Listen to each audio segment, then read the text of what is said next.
Hi, I'm Joe Basile, and welcome to the Daily D from the Olive Tree community. The Daily D is a 5 to 10 minute daily devotional. It's an opportunity for you to encounter God on a daily basis. If you want to check out the Daily D, go to MySpace, Facebook, GodTube, or YouTube, and simply search out the Olive Tree community. Now, before we begin the Daily D, you're going to have three things ready.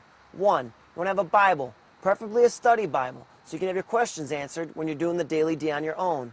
Two, you want to have an open mind. Try not to think about all the things you've ever been taught about God, but let the words of the passage speak for themselves today.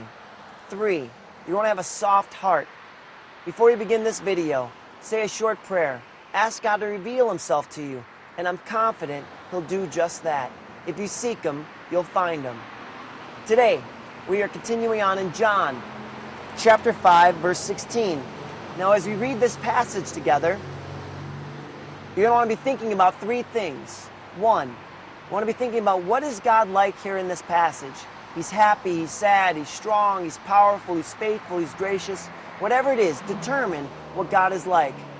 Two, once you determine what God is like, then you should say, if God's like that, then what should I be like? So you want to be thinking about then what you should be like.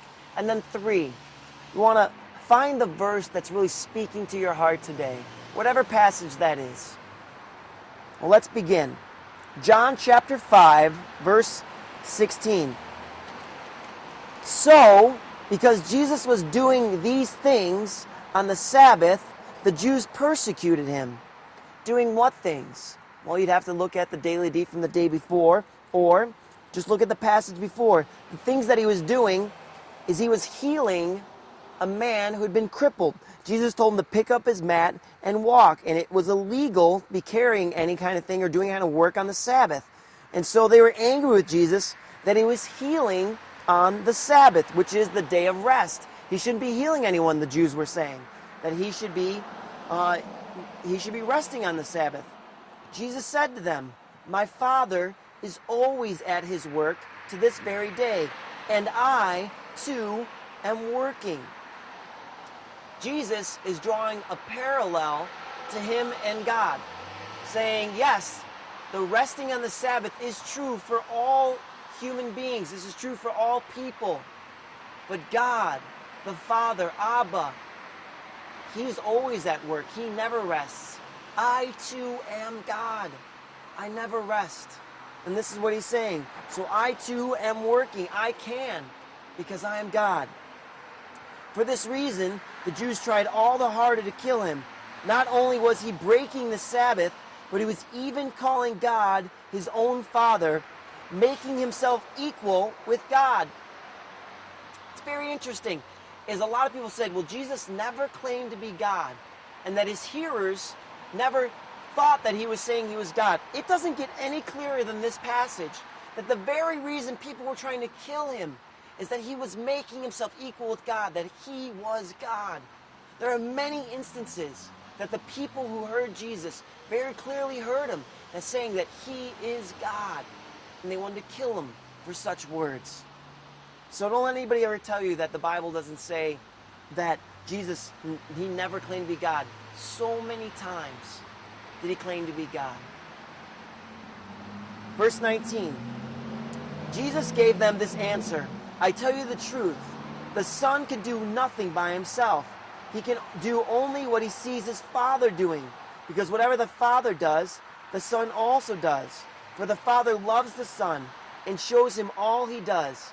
Yes, to your amazement, He will show Him even greater things than these," even greater than this miracle of healing a crippled man. Verse 21, "For just as the Father raises the dead and gives them life, even so the Son gives life to whom He pleased to give it. Moreover, the Father judges no one, but has entrusted all judgment to the Son, that all may honor the Son just as they honor the Father. He who does not honor the Son does not honor the Father who sent Him." Wow, he just said a lot of things there. But Jesus just said there, very briefly, whatever the Father does, I do. I will do greater things that you have, even than healing the cripple. And He says, God has the power to raise the dead. I have the power to raise the dead.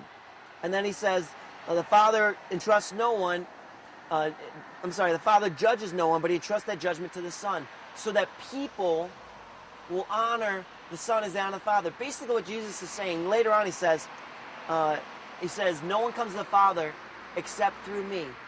And what he's saying here is that no one could say, well, I don't care about Jesus. I'm just going to talk to God and let God judge me.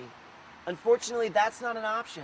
Jesus says, I do all the judging. You can't bypass me and then just go straight to the Father. It doesn't work like that. There's only one way to God. I'm not saying this. This is what Jesus is saying. He's saying there's only one way to God, and it's through me. And so if you think that you're in with God, especially these people he's talking to here, this Jewish culture who are speaking to, that they only speak to God, he's saying no longer that's possible. The only way to God is through the Son. And it's specifically, the Son will do the judging, not the Father. So if you want to know who's going to judge you, it's going to be the Son. That's who you need to speak with.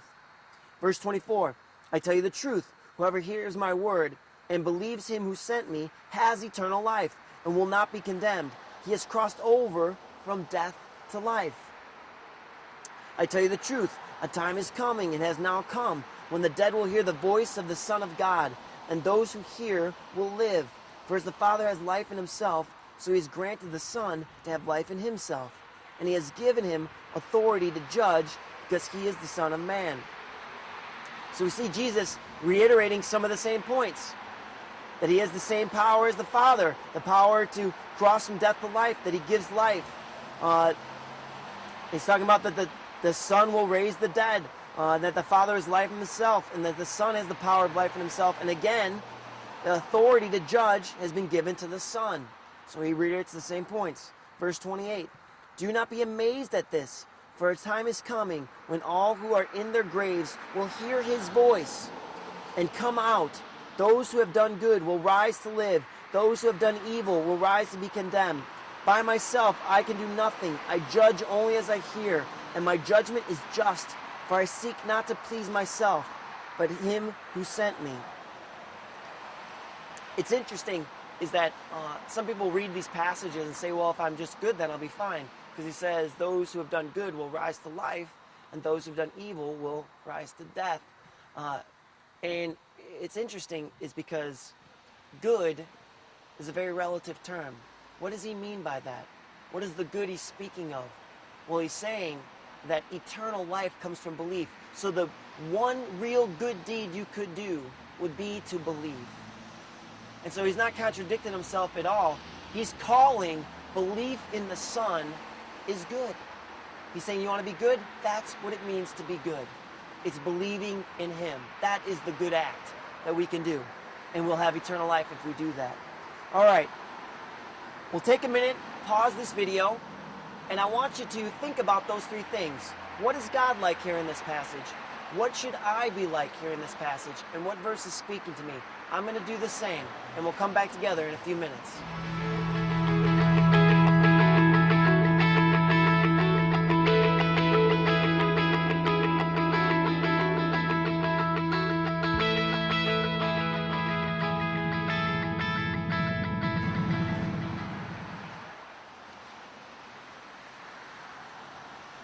Welcome back. As I was reading this passage, it wasn't just coming right to me. It just didn't seem really clear right off the bat. And I really was thinking through, what is God like here? And in verse 24, he says, whoever hears my word and believes him who sent me. It's interesting, what God is like here is that he wants me to believe him. He wants me to believe. That is one of the attributes of God. That is what he's like. He wants me to believe. And what I need to be like is I need to believe him. I need to read the promises in here. I need to read these words. And I need to believe. Not the type of belief that nods our head in approval, but the type of belief that causes us to act upon it, to live out these words. And that's what I need to do today. I need to believe him. When he says this, in verse 24, I tell you the truth, whoever hears my word and believes him who sent me has eternal life and will not be condemned. He has crossed over from death to life. I need to believe him when he tells me that by believing him I have eternal life. By believing him, I've crossed over from death to life. I need to believe him. Well, thanks for joining us from the Daily D. It's from the Olive Tree community. Take the information that God has been speaking to you and write it in your phone or in your PDA or on a piece of paper and continue to revisit that today and let God continue to speak to you throughout the entire day. Thanks again for joining us. And remember, God's after your heart. He always has been. And we'll see you tomorrow.